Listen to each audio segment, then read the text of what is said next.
رب اشرح لی صدری ویسر لی امری واحلل عقدۃ من لسانی یفقہوا قولی۔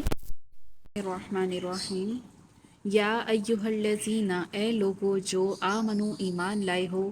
لا تقربوا، نہ تم قریب جاؤ، صلاۃ نماز کے، وانتم اور تم ہو، سکارا نشے میں مست ہو، حتیٰ یہاں تک کہ تعلموا تم جان لو، ما تقولون کہ تم کیا کہتے ہو،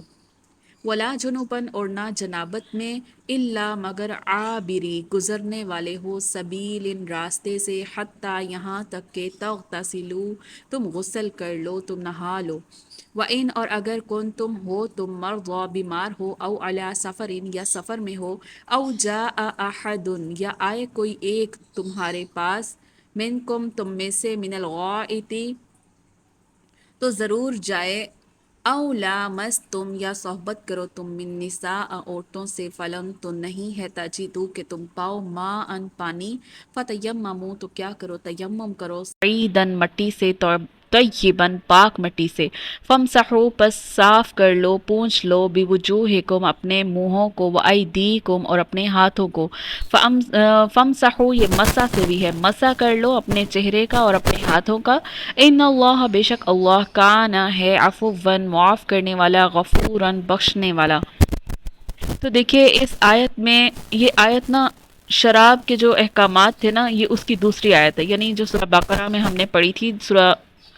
بقرہ کی آیت نمبر 219 میں، جس میں صرف یہ بتایا گیا تھا کہ شراب اور جوئے میں کچھ فائدے بھی ہیں۔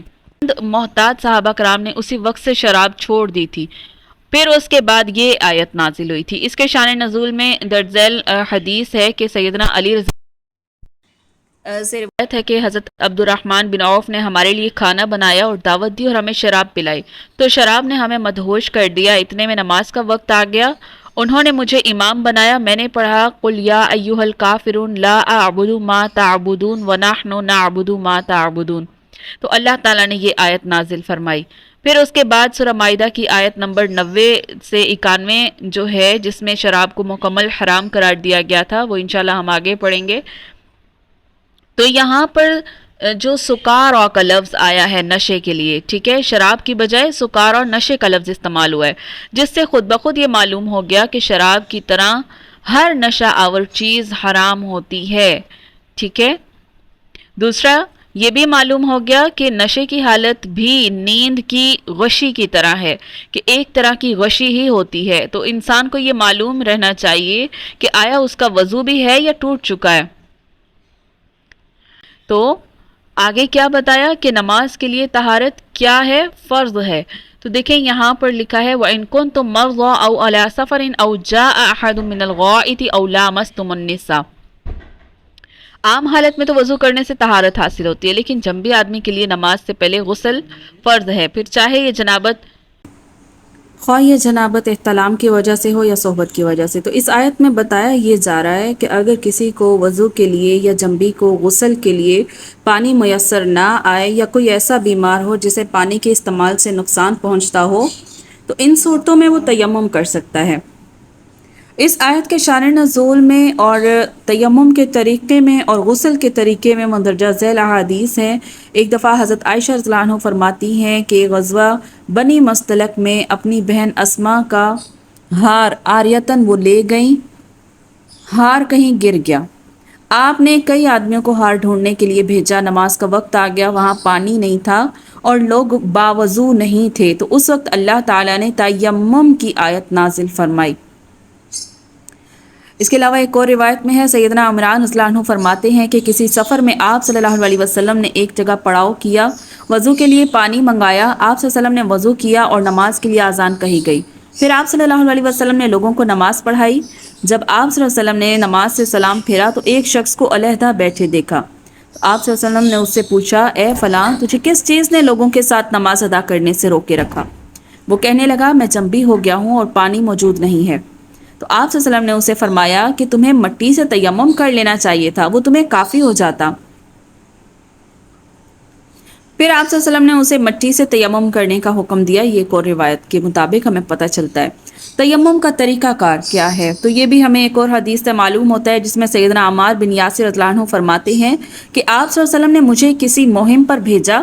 اس دوران میں جنبی ہو گیا، مجھے پانی نہ ملا تو میں نے مٹی میں اس طرح لوٹ پوٹ لگائی جس طرح چوپایا لوٹ پوٹ لگاتا ہے، الٹ پلٹ ہوتا ہے۔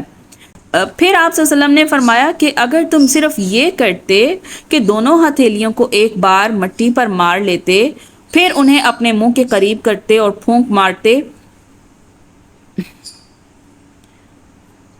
آپ صلی اللہ علیہ وسلم سے اس کا ذکر کیا تو آپ صلی اللہ علیہ وسلم نے فرمایا تمہیں اس طرح کرنا کافی تھا کہ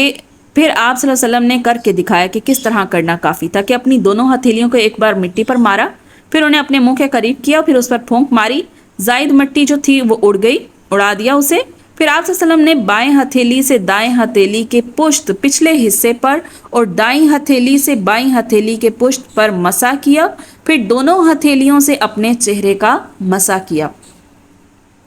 پھر غسل کا طریقہ کیا ہے؟ حالت جنابت میں غسل کا طریقہ، سیدنا عائشہ رضی اللہ عنہا فرماتی ہیں کہ جب آپ صلی اللہ علیہ وسلم غسل جنابت کرنا چاہتے تو برتن میں ہاتھ ڈالنے سے پہلے اپنے دونوں ہاتھ دھوتے، پھر نماز کے وضو کی طرح وضو کرتے، پھر انگلیاں پانی میں ڈال کر بالوں کی جڑوں کا خلال کرتے، پھر دونوں ہاتھوں میں 3 چلو پانی لے کر اپنے سر پر ڈالتے اور پورے بدن پر بہاتے۔ اسی طرح ایک اور حدیث میں آتا ہے کہ سعید بن عبد الرحمن بن ابزی اپنے باپ سے روایت کرتے ہیں کہ ایک شخص سیدنا عمر رضی اللہ عنہ کے پاس آیا اور کہنے لگا، اگر مجھے جنابت لاحق ہو جائے اور پانی نہ ملے تو کیا کروں؟ عمار بن یاسر رضی اللہ عنہ نے سیدنا عمر رضی اللہ عنہ سے کہا، آپ کو یاد نہیں جب ہم دونوں ایک سفر میں جنبی ہو گئے تھے تو آپ نے نماز نہ ہی پڑھی اور میں مٹی میں لوٹا پوٹا اور نماز پڑھ لی؟ پھر میں نے رسول اللہ صلی اللہ علیہ وسلم سے یہ واقعہ بیان کیا تو آپ صلی اللہ علیہ وسلم نے فرمایا مجھے اتنا ہی کافی تھا۔ پھر آپ نے اپنے دونوں ہتھیلیاں زمین پر ماری، ان کو پھونک ماری، پھر منہ کے قریب منہ اور دونوں جو بازو اور اس سے تیمم کر لیا کوہنیوں تک۔ ٹھیک ہے، تو پھر اس سے کیا معلوم ہوتا ہے؟ تیمم کی 4 صورتیں ہیں، یعنی 4 صورتوں میں رخصت ہے، یعنی انسان سفر میں ہو، اسے پانی نہ مل رہا ہو، اور سفر کی قید محض اس لیے ہے کہ عموماً سفر میں پانی ملنا مشکل ہو جاتا ہے، ورنہ اگر یعنی سفر میں نہیں ہے، وہ مقیم ہے، تب بھی اسے پانی نہیں مل رہا تو بھی تیمم کی رخصت ہے۔ نمبر 2، وضو کرنے والا بیمار ہو تو وضو کرنے یا نہانے سے اسے اپنی جان جانے کا خطرہ ہو تو اس صورت میں تیمم کر سکتا ہے۔ پھر اسی طرح حدث اصغر یعنی پاخانہ، پیشاب، ہوا یا مزی خارج ہونے پر وضو کرنا واجب ہے، اگر وضو کے لیے پانی نہ ملے تو تیمم کی یہاں پر بھی رخصت ہے۔ نمبر 4 کہ حدث اکبر یعنی احتلام یا جماع کے بعد غسل کرنا واجب ہے، لیکن اگر پانی نہیں ملتا تو تیمم کی رخصت ہے۔ اس کے بعد ہے کہ دین میں کسی قسم کی تنگی نہیں ہے، ٹھیک ہے، تو اس لیے یہاں پر کیا ہے، رعایت دی گئی ہے۔ سیدنا جابر رضی اللہ عنہ بھی کہتے ہیں کہ ہم ایک سفر پر نکلے اور ہمارے ایک ساتھی کے سر پر ایک پتھر لگا جس سے اس کا سر زخمی ہو گیا، اس دوران اسے احتلام ہو گیا تو وہ اپنے ساتھیوں سے پوچھنے لگا، کیا تمہارے خیال میں تیمم کی رخصت سے فائدہ اٹھا سکتا ہوں؟ انہوں نے جواب دیا، تم کیسے فائدہ اٹھا سکتے ہو جبکہ پانی موجود ہے؟ چنانچہ اس نے غسل کیا جس سے اس کی موت واقع ہو گئی۔ پھر جب ہم رسول اللہ صلی اللہ علیہ وسلم کے پاس آئے اور آپ سے اس واقعے کا ذکر کیا تو آپ صلی اللہ علیہ وسلم نے فرمایا، اللہ انہیں غارت کرے، ان لوگوں نے اسے مار ڈالا ہے، جب انہیں یہ مسئلہ معلوم نہ تھا تو انہوں نے کیوں نہ پوچھ لیا؟ تو کیا کہا جا رہا ہے کہ اتنا ہی کافی تھا کہ وہ تیمم کر لیتا اور اپنے زخم پر پٹی باندھ لیتا اور مسح کر لیتا، باقی جسم کو دھو لیتا، لیکن زخم پر پانی لگنے سے اگر جان جانے کا خدشہ ہے تو اس صورت میں تیمم کر سکتا ہے۔ یعنی دین میں اتنی تنگی نہیں ہے، دین نے ہمارے لیے بہت آرام دہ راستے ہمارے لیے نکالے ہیں۔ تو یہ واضح ہو گیا۔ اگلی آیت، ان الذین، پاس لوگوں میں سے، ہادو، یہودی، جو یہودی ہیں، یحرفون، وہ بدل ڈالتے ہیں، کلمہ، باتوں کو، ام مواضعہ، ان کی جگہوں سے، ویقولون، اور وہ کہتے ہیں، سمعنا، ہم نے سنا، وعصینا، اور نافرمانی کی، ہم نے نافرمانی کی، واسمع، اور سن، غیر مسمعین، نہ سنائے جاؤ، نہ سنوائے جاؤ، وراعنا، اور راعنا، لین، مروڑ کر، بِأَلْسِنَتِہِمْ، اپنی زبانوں کو، وطعنا، اور طعن کرنا، فی الدین، دین میں، ولو اور اگر انہم بے شک وہ قالو کہتے ہیں سمعنا، قالو اگر وہ یہ کہتے مانا کریں گے اس کے، اگر وہ کہتے سمعنا ہم نے سنا، واطعنا اور ہم نے اطاعت کی، واسمع اور سن، وانظرنا اور نظر کر ہم پر، لکانا تو البتہ ضرور ہوتا، خیرن بہتر ہوتا، لہم ان کے لیے، واقوم اور بہت سیدھا ہوتا، ولیکن اور لیکن، لعنہم اللہ لعنت کی ہے ان کو اللہ نے، بکفرہم ان کے کفر کی وجہ سے، فلا یؤمنون تو نہیں ایمان لائیں گے، الا قلیلا مگر بہت تھوڑے۔ آیت میں کیا کہا جا رہا ہے، یعنی کہ بعض یہود کلمات کو ان کی ٹھیک جگہ سے کیا کر دیتے تھے، ہیر پھیر ان کی کر دیتے تھے، الفاظ بدل دیتے تھے، اور کہتے تھے کہ ہم نے سنا اور نافرمانی کی، اور سن اس کے بغیر کہ تو سنا جائے اور ہماری رعایت کر، لیکن اس کہنے میں اپنی زبان کو وہ مروڑ دیتے تھے، دین میں تانا دیتے ہیں، اور کیا کہتے ہیں یہ لوگ، کہتے ہیں ہم نے سنا اور ہم نے فرما برداری کی، دین میں تانا دیتے ہیں، اور اگر یہ لوگ کہتے کہ ہم نے سنا اور ہم نے فرما برداری کی تو آپ سنیے ہمیں دیکھیے، تو یہ ان کے لیے بہت بہتر تھا، بہت مناسب تھا، لیکن اللہ تعالیٰ نے ان کے کفر سے انہیں لعنت کی ہے، بس یہ بہت ہی کم ایمان لاتے ہیں۔ تو دیکھیے تورات جو عبرانی زبان میں نازل ہوئی تھی، لیکن اصل تورات جو تھی وہ 2 دفعہ گم ہوئی تھی،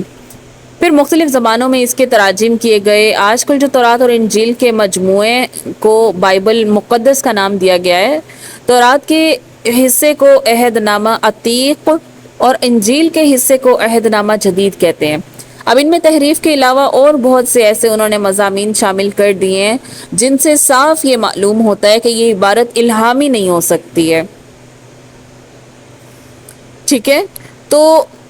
کیا کہا جا رہا ہے پھر آیت میں کہ جو یہود رسول اللہ صلی اللہ علیہ وسلم کی مجلس میں آیا کرتے تھے، ان کی 3 طرح کی حرکتوں کا ان آیات میں ذکر ہوا ہے۔ ایک یہ کہ جب وہ کوئی حکم الہی سنتے تو بلند آواز سے کہتے سمعنا،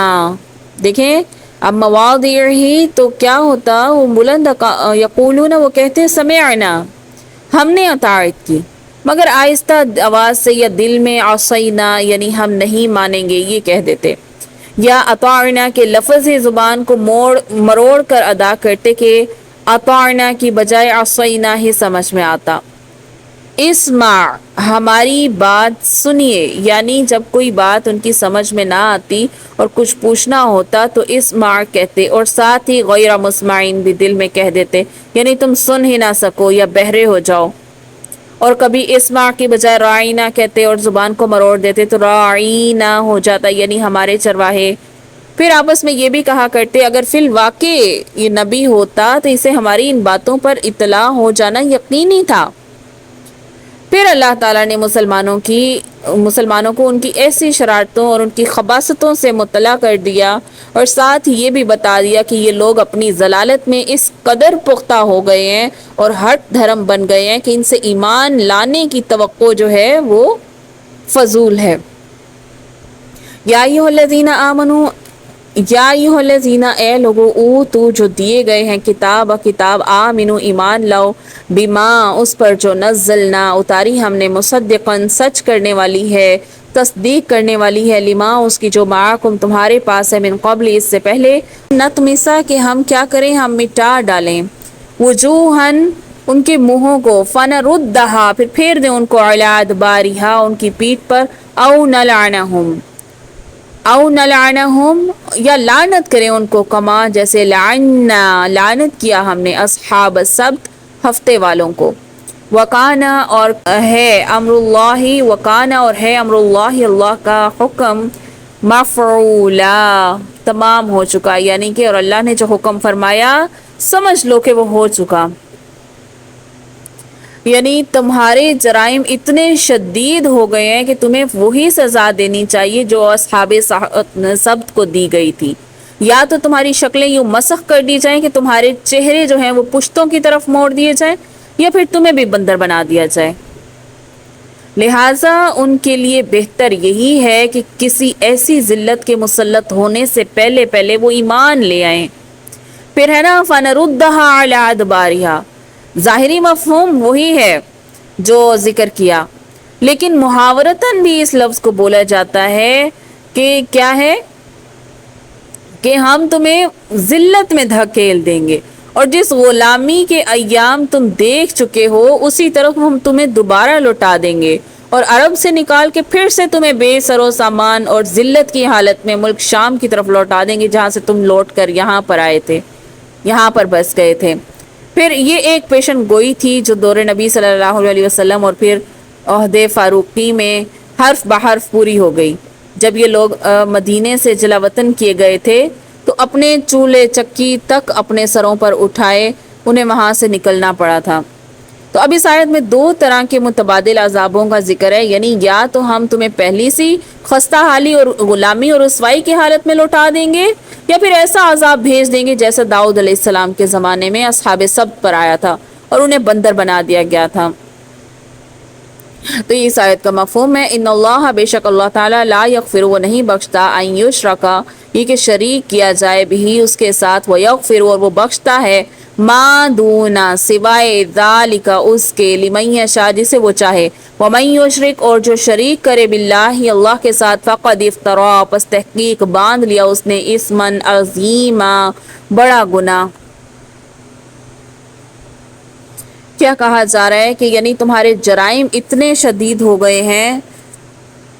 ایک منٹ، ٹھیک ہے،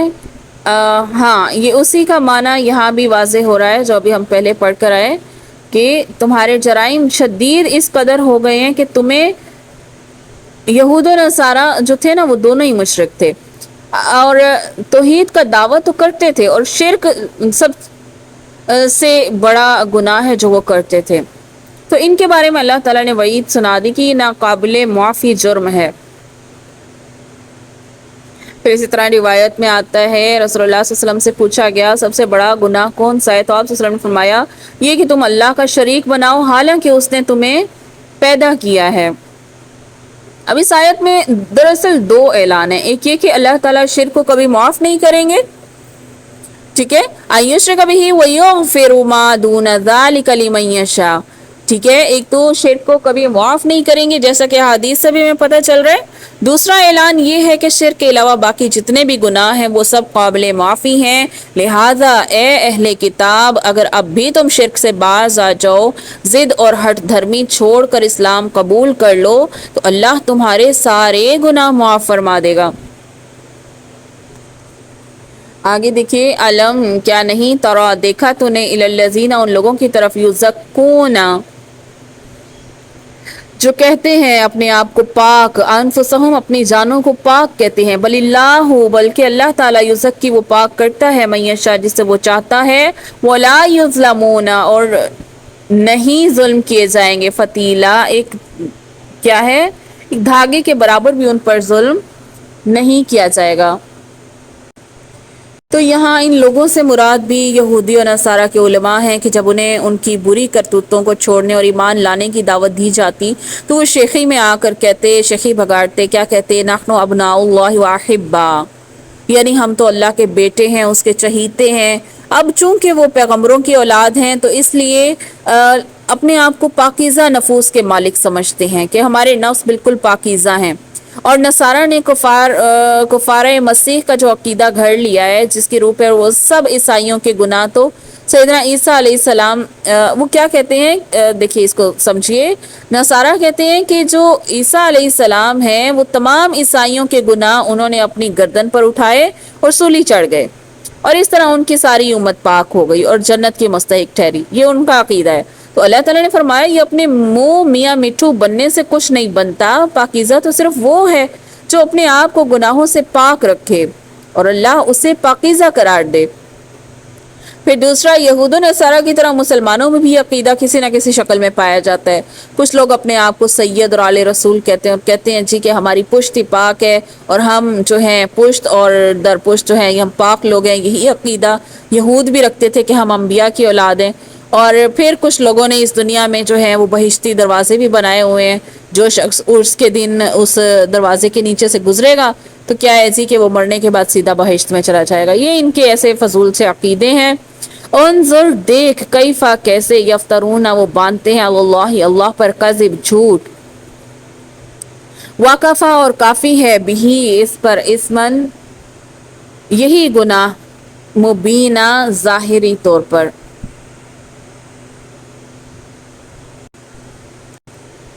تو دیکھیے کیا کہا جا رہا ہے، یعنی ان کا اپنے منہ سے ایسی باتیں کہنا بالکل جھوٹ ہے، سراسر جھوٹ ہے. انہوں نے خود سے گھڑ لیا ہے کہ اللہ کے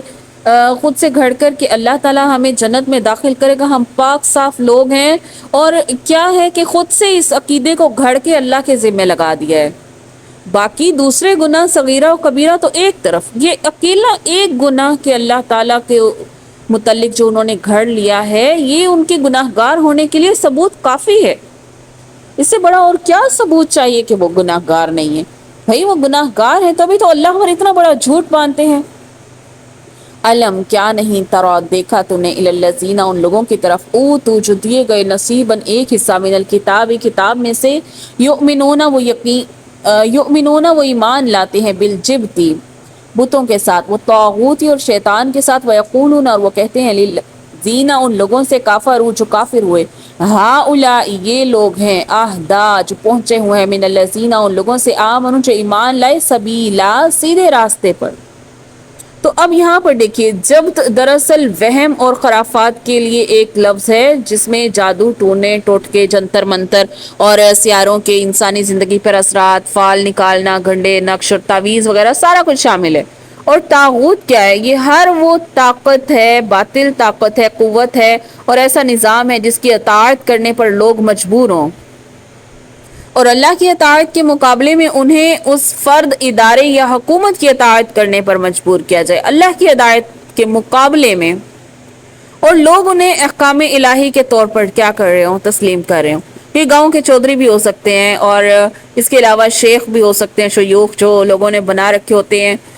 یا پھر وزراء جمہوریت کی طرح نظام، باطل نظام بھی ہو سکتے ہیں، اور اسی طرح ایسے بادشاہ بھی ہو سکتے ہیں جو نمرود اور فرعون کی جیسے روش اختیار کرتے ہیں. کیا کہا جا رہا ہے کہ یہود و نصارہ کی اکثریت ایسی ہے جو وہم اور ٹونے ٹوٹکے کے پیچھے پڑی ہوئی ہے اور اللہ پر ایمان لانے کی بجائے طاغوت کے آگے گھٹنے ٹیکے ہوئے ہیں. یعنی کہ بیرونی کسی ایسی جو ہے قوت کی وہ کیا کرتے ہیں؟ باطل طاقت کے آگے اس کی اطاعت کرنے پر مجبور ہیں. ٹھیک ہے، یعنی اپنی ایسی گمراہ حالت کے باوجود دوسرے کافروں یعنی مشرکین وغیرہ سے یہ کہتے ہیں کہ ان ایمان لانے والے مسلمانوں سے تو تم ہی اچھے ہو اور ان سے زیادہ ہدایت یافتہ ہو. یعنی خود تو ضلالت میں ڈوبے ہیں اور مشرکوں کو مسلمانوں سے زیادہ ہدایت یافتہ ہونے کے سرٹیفکیٹ بھی دے رہے ہیں. تو یاد رہے کہ مشرکین مکہ نے جب بھی مدینہ پر چڑھائی کی تو یہود ہمیشہ قولاً فعلاً ان کا ساتھ دیتے آئے ہیں. ایسے ہی کسی موقع پر مشرکوں نے یہودیوں سے پوچھا کہ سچ بتانا کہ مسلمان بہتر ہیں یا ہم بہتر ہیں، اور ان سے پوچھا اس لیے گیا کہ عرب بھر میں یہود کی جو ہے وہ علمی ساکھ تھی، یعنی وہ جانے جاتے تھے، ایک عالم جانے جاتے تھے کیونکہ شریعت میں وہی سب سے زیادہ اہل علم تھے. لیکن یہ بے ایمان محض مشرکوں کو خوش کرنے کے لیے ایسا جواب دیتے تھے، حالانکہ حقیقت انہیں پوری طرح معلوم تھی کہ شرک اللہ کے ہاں کیا ہے، ناقابل معافی جرم ہے، اور مسلمان جو ایک اللہ کی عبادت کرتا ہے اس بنا پر وہ مشرکوں سے 1000 درجے بہتر ہے. اولئکا یہ لوگ ہیں الذین جن پر لعنہم اللہ لعنت کی اللہ نے، ومن یلعن اللہ اور جس پر لعنت کی اللہ نے، فلن تجد لہ تو ہرگز نہیں وہ پائے گا نصیرا کسی کو بھی اپنا مددگار نہیں پائے گا. یعنی جب کوئی قوم علمی خیانت یا بددیانتی میں اس قدر نچلی سطح پر آ جائے تو اس وقت ان پر اللہ کی لعنت برسنا شروع ہو جاتی ہے. ٹھیک ہے، تو یہود کے سردار کعب بن اشرف اور حی بن اخطب قریش مکہ کے ہاں گئے تو اس لیے تھے کہ آؤ مل کر مسلمانوں کا کچومر نکال دیں. تو اللہ تعالیٰ فرماتے ہیں کہ قریش مکہ تو ایک طرف، اگر سارا جہاں بھی یہ لوگ اپنے آپ یعنی یہ سارے آپس میں مل بھی جائیں تو جو لعنت اللہ کی طرف سے ان کا مقدر ہو چکی ہے وہ اس سے بچ نہیں سکتے ہیں، اور نہ ہی انہیں کوئی ان پر مسلط ہونے والی اس ذلت سے بچا سکتا ہے. سبحانک اللہم و بحمدک نشہد ان لا الہ الا انت نستغفرک و نتوب الیک۔ السلام علیکم ورحمۃ اللہ وبرکاتہ۔